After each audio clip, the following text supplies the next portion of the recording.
ស្លាប់ក្នុងភ្លើងសង្គ្រាមគឺជាកិត្តិយសជាមោទនភាពរបស់កងទ័ពជីវិតជូនជាតិភាពជូនម្ដាយរូបកាយទុកឲ្យគ្រូបានពោលជា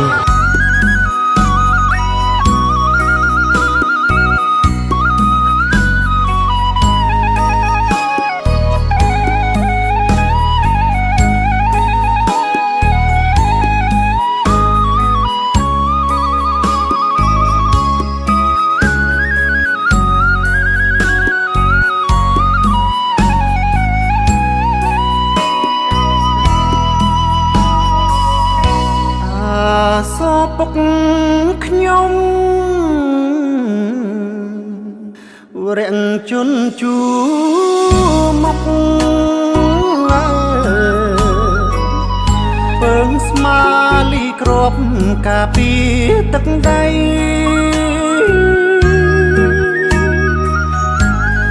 ទុំបីត្រូវស្លាប់តែស្លាប់ក្នុងន័យកាពីដែនដីនៃជាតិខែមរាទឹកភ្នែកកូ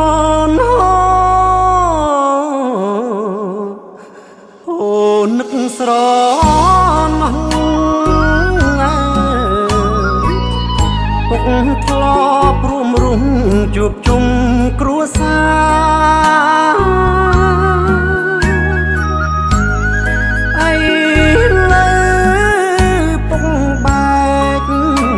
បាត់បង់សង្ខារក្នុងទ្រូងឈីផ្សាអរ៉ាអ៊ូលណែនពុកអើយអើយពុកដល់ផ្ទះយើងហើយទ្រង់កូនស្ទើរធ្លាយពេលឃើញមុខពុក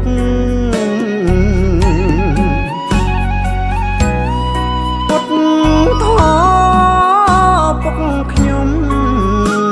ឮកូនហើយទេពុកចាក់ចោលម៉ែនឹងកូនគ្រប់គ្នា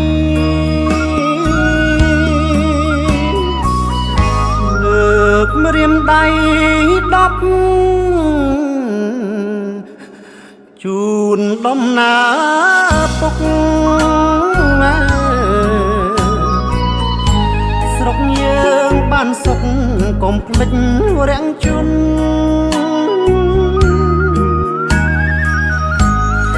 ទាំងលី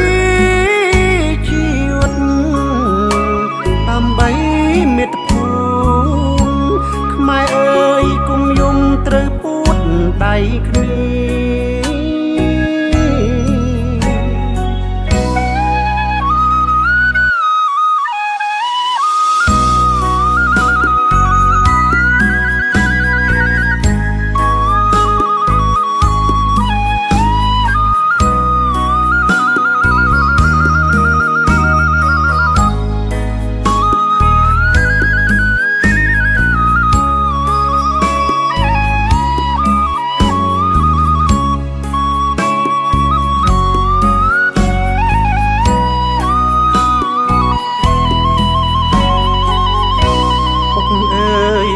ពុក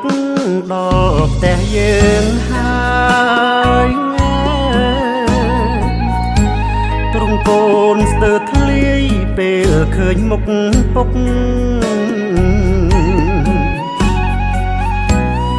ពុតធေါ်ពុកខ្ញុំឮកូនហើយទេពុកចាក់ចោលម៉ែនឹងកូនគ្រប់គ្នា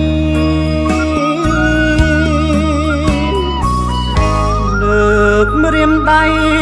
10ជូនដំណើរពុក